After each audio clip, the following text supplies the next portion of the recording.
La Fougarde. Salut tout le monde. Wow! Bijou! Pas bijou! Bijou. Bijou, c'est juin. On atteint la dizaine de juin.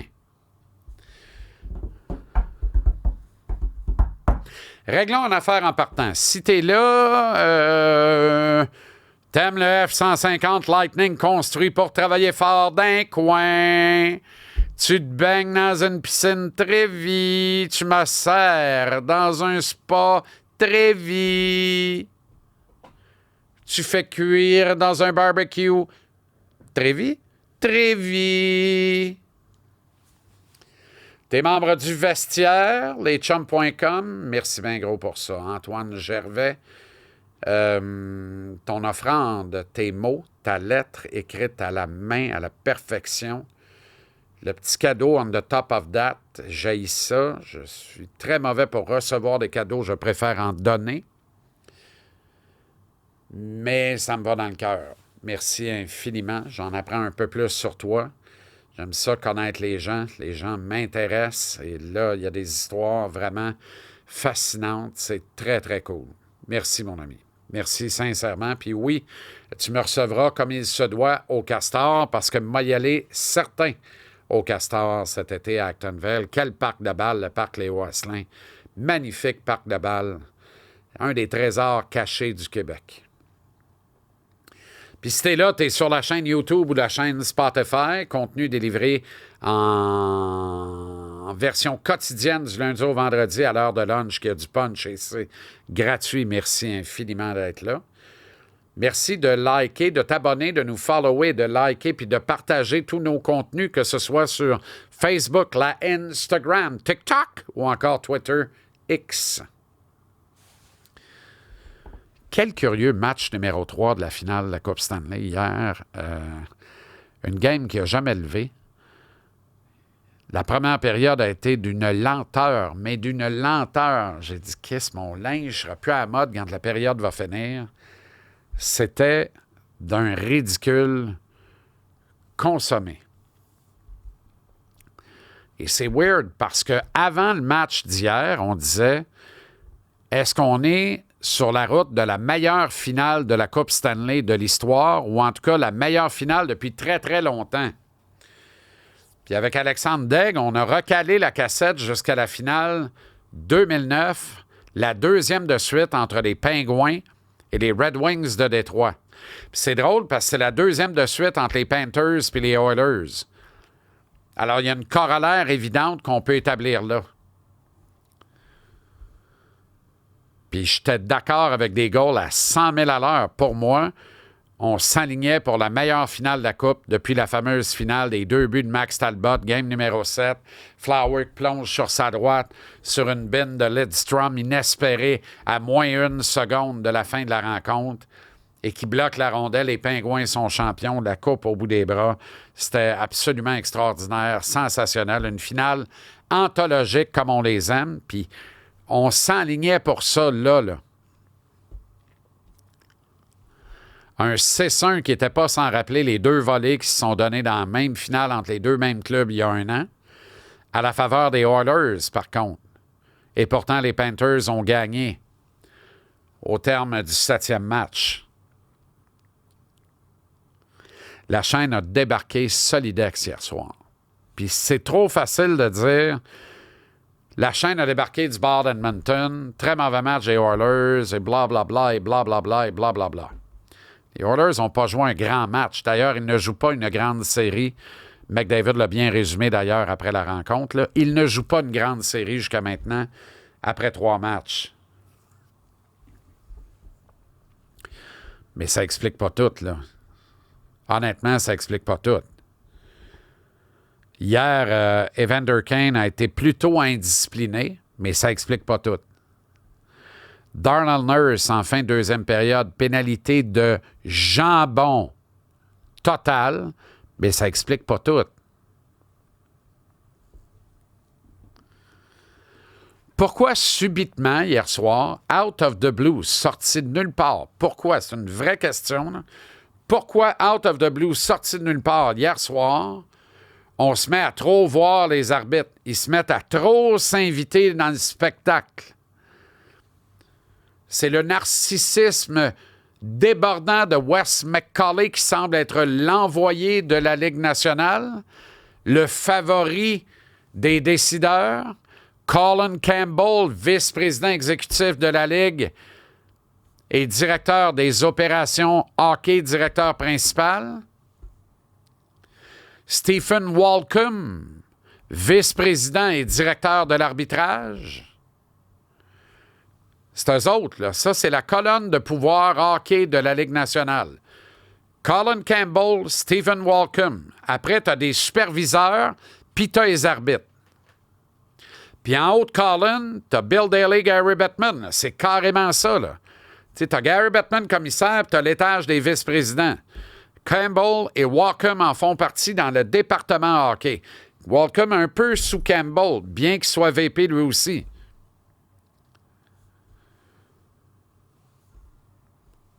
Martin en deux mains.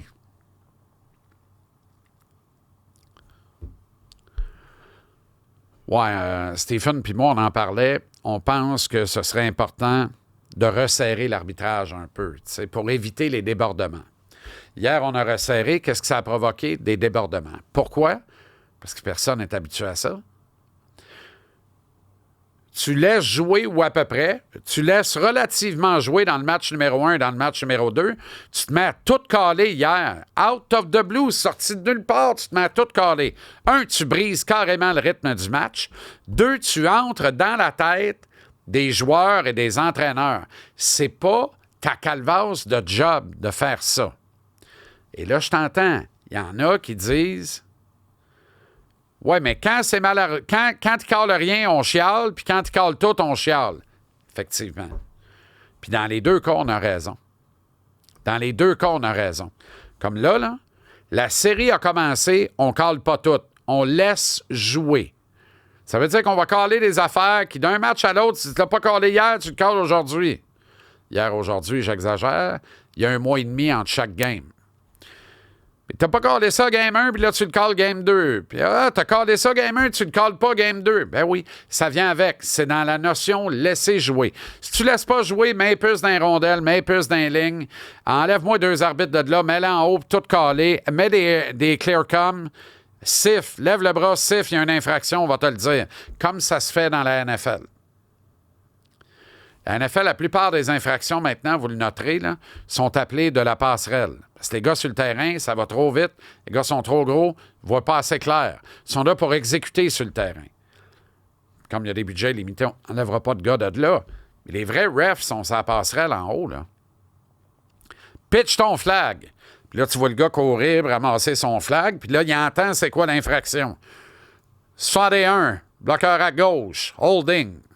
On a 3 reprises de 3 angles différents. La TV va appuyer le call. Boum. Même ça marche. Avec 108 Kodak, dans la Ligue nationale, j'exagère mais à peine, on peut faire le même travail. Fait que soit tu fais une refonte en profondeur puis tu signes l'acte de révolution, ce que la Ligue ne veut pas faire, soit tu continues à être à 2 vitesses de même. Les deux ne me dérangent pas. Si ce que tu as callé hier, tu le fais depuis le début, hier, on a un classique. Si à la game 1, tu appelles tout comme tu as tout appelé hier, tu vas voir que Sam Bennett, sa game va changer. Tu vas voir que Matthew Tkachuk, sa game va changer. Tu vas voir que Brad Marchand, sa game va changer. Mais suivez-vous, là? Ça a des implications directes. Direct.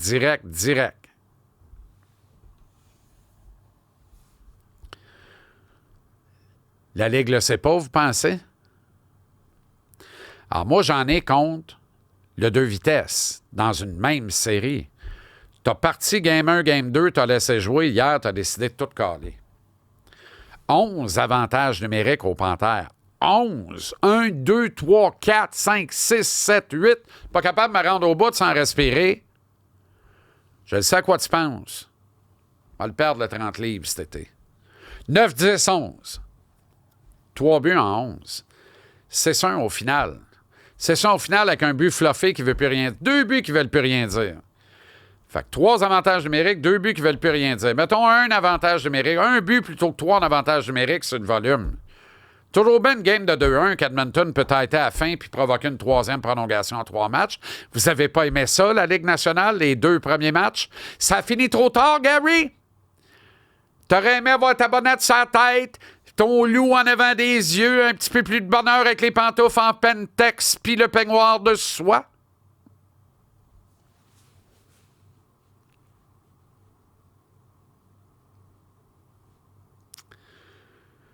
Je l'aime, Wes McCauley, là. Il est spectaculaire, il donne le show, j'aime ça. Mais hier, pour vrai, c'était n'importe quoi. N'importe quoi. Un exemple. Arvidsson qui rentre dans Bobrovsky. Est-ce qu'il fait tout pour l'éviter? Non. Est-ce qu'il fait tout pour rentrer dedans? Pas vraiment non plus. Est-ce que c'est un contact violent? Non. Est-ce que c'est un contact violent qui justifie le saut de l'ange arrière, comme si on fait une bombe renversée dans la piscine l'été de Bobrovsky? Alors, regarde-moi sans rire, là, pour vrai. Là. Est-ce que c'est une infraction selon le livre des règlements officiels de la Ligue nationale de hockey? Réponse oui. Aucun doute. À ce compte-là, Sam Bennett devrait être le joueur le plus puni en série éliminatoire actuellement. Parce que si tu appliques le même règlement à la lettre depuis le début des séries, Bennett a au moins 20 minutes de pénalité directement liées à 10 fois 2 minutes qui rentrent dans le goaler. Est-ce qu'il a dévié de sa route pour le faire? Non. Est-ce que le contact était violent? Oui, non. Est-ce qu'il a fait exprès? On ne le sait pas. Mais est-ce qu'il y a eu contact? Est-ce que c'est une infraction au sens du règlement? Oui. Vous dehors.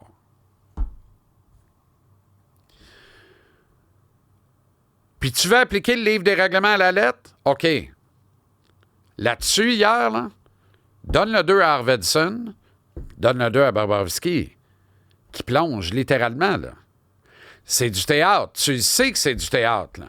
C'est un lutteur préliminaire d'une association de lutte professionnelle qui tient son premier gala. Autrement dit, c'est le maillon faible de la chaîne, là. Il va aller manger une volée en préliminaire. C'est ça, hier. Bull Grégory. Les vrais saches. Fait que tu cales le 2 à Arvidsson, faut que tu cales le 2 à Bobrovsky. Il a plongé. T'as un règlement. T'interdis ça. On n'en veut pas de théâtre. On veut pas que vous essayiez de nous vendre des niaiseries. Cale-les des 2 bords. Pourquoi tu l'as calé rien que sur un bord? Pourquoi tu fais ça? Marche pas. Bien, c'est un des 3 goals en avantage numérique de Floride, by the way. Là. Fait que ça crée un match en demi-teinte, dénudé de tout rythme, un match à 2 vitesses, puis ça ruine. Hier soir, là, ça a ruiné la potentielle meilleure série finale de la Coupe Stanley depuis 2009. Ça va prendre des games 4-7 anthologiques pour renverser ça. Anthologiques, littéralement.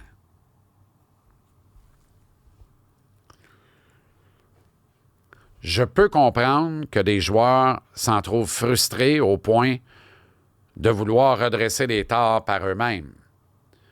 Un moment donné, là, c'est les 2 doubles échecs, dont celui qui casse le stick à Bennett, là. C'est à l'arbitre qui est donné, là, c'est pas à Bennett. Tu comprends-tu ce que je veux dire, là? C'est, un moment donné, là, tu vas nous rendre fous. Peux-tu arbitrer ça comme du monde? Y a-tu moyen d'être égal? Égal. Réponse, non. Moi, j'en ai contre ça. Puis je m'en fous, là. Ma prédiction, là, c'est pas important, là. On en gagne, on en perd. J'en ai rien à serrer. J'ai du respect pour les Oilers désormais. J'ai du respect pour Connor McDavid désormais, mais je ne les aime pas pour autant. C'est pas mon club. Puis ça ne sera jamais pour 1001 bonnes raisons, une en particulier. Who cares? C'est pas une raison, tu comprends? Je suis pas fâché parce que ma prédiction est menacée, là. Je suis fâché parce que ça tue l'amour, ça tue le spectacle. On avait un bon show. Hier, les arbitres de la Ligue nationale ont assassiné une série extraordinaire. Ça va en prendre beaucoup pour renverser ça. Vraiment beaucoup pour renverser ça.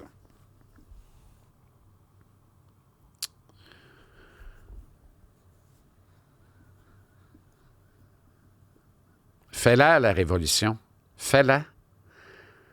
Tu mets des puces dans les gelets des gars pour savoir à quelle vitesse ils patinent.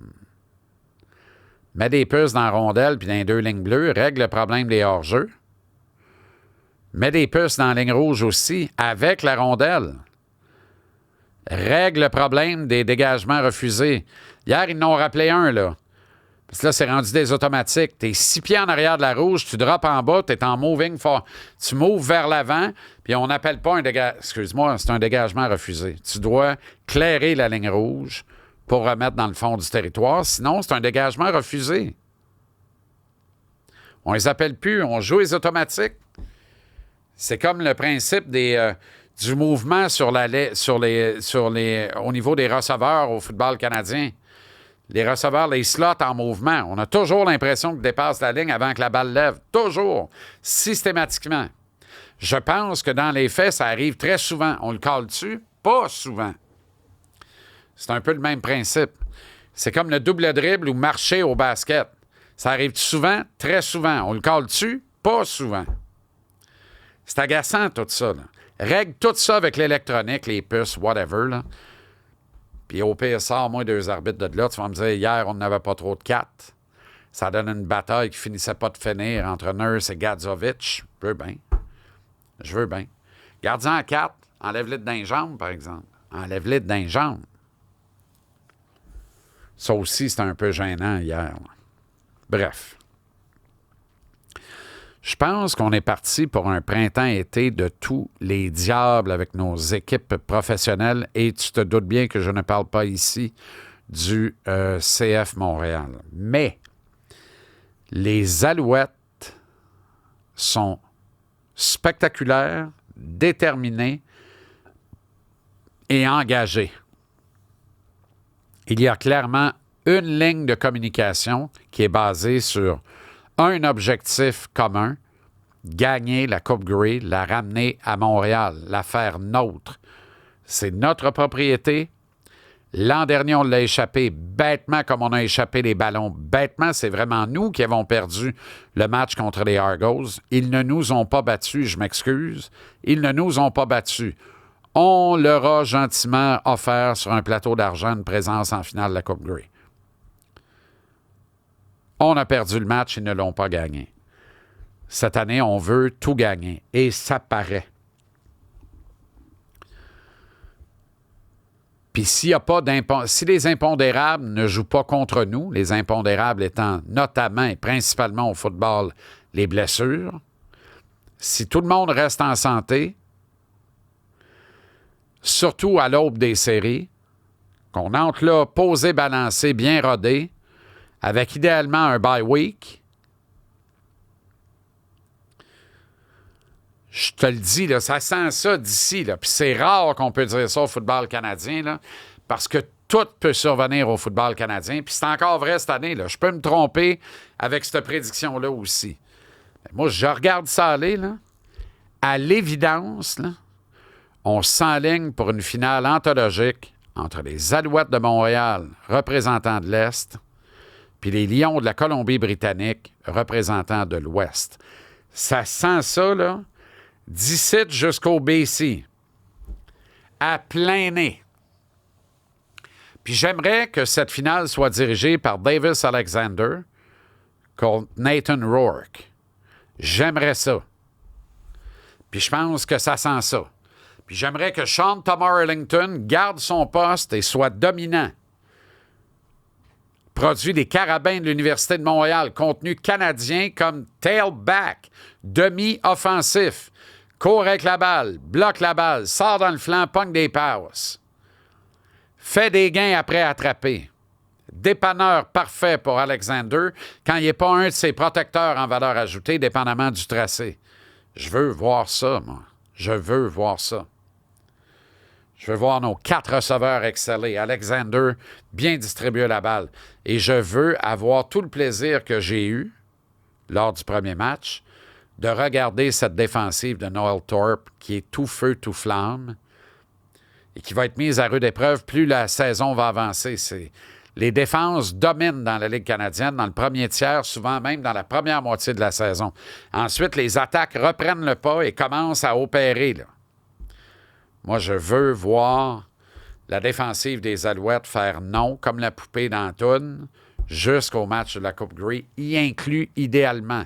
Ça ne sera pas de la tarte contre Nathan Rourke. Je ne me mouillerai pas à midi que vous autres de dire les Alouettes vont gagner la Coupe Grey contre BC. Ce sera l'affaire d'un seul match rendu là et tout pourra survenir. Mais je peux me mouiller en masse en disant Montréal, Colombie-Britannique en finale de la Coupe Grey. Je suis pas mal certain de ce que j'avance là.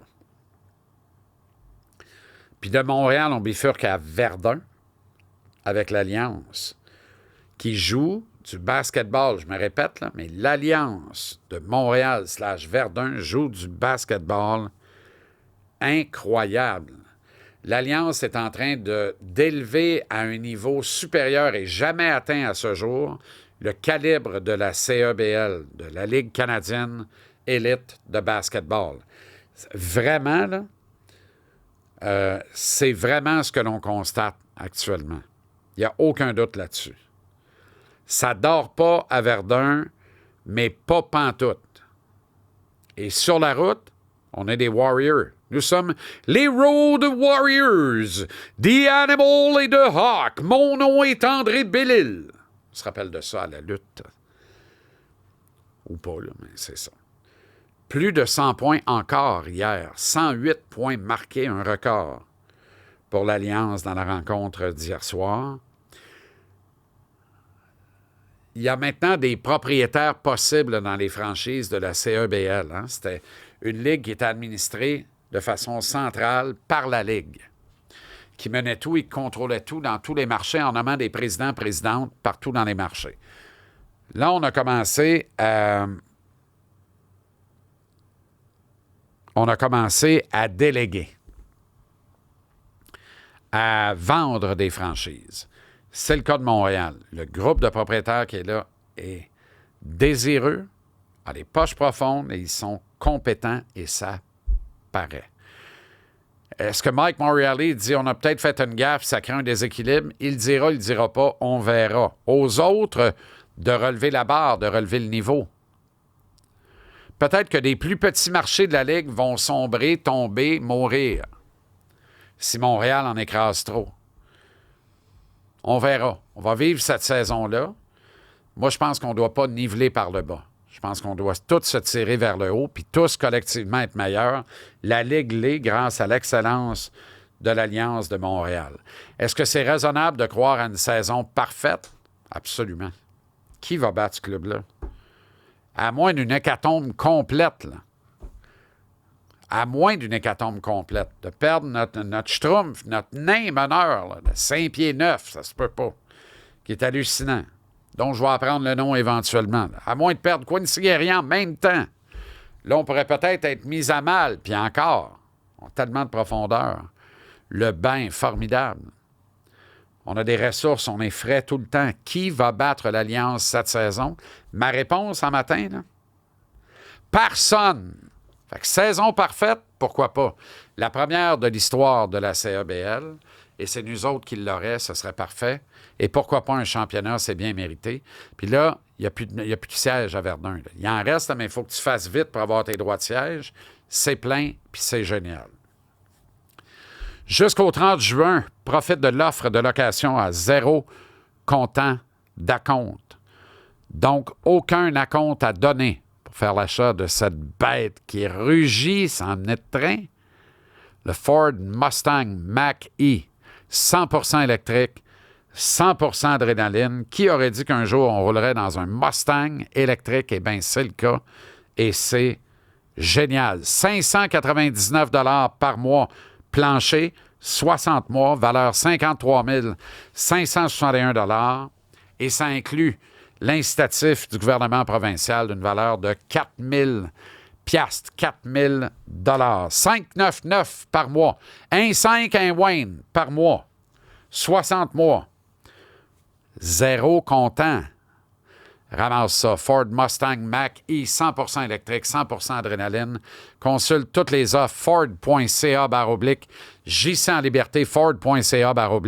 JC en liberté. Merci infiniment d'être là. Merci à tous nos partenaires. Merci à toi. Merci à toi. Merci à toi. Merci à toi.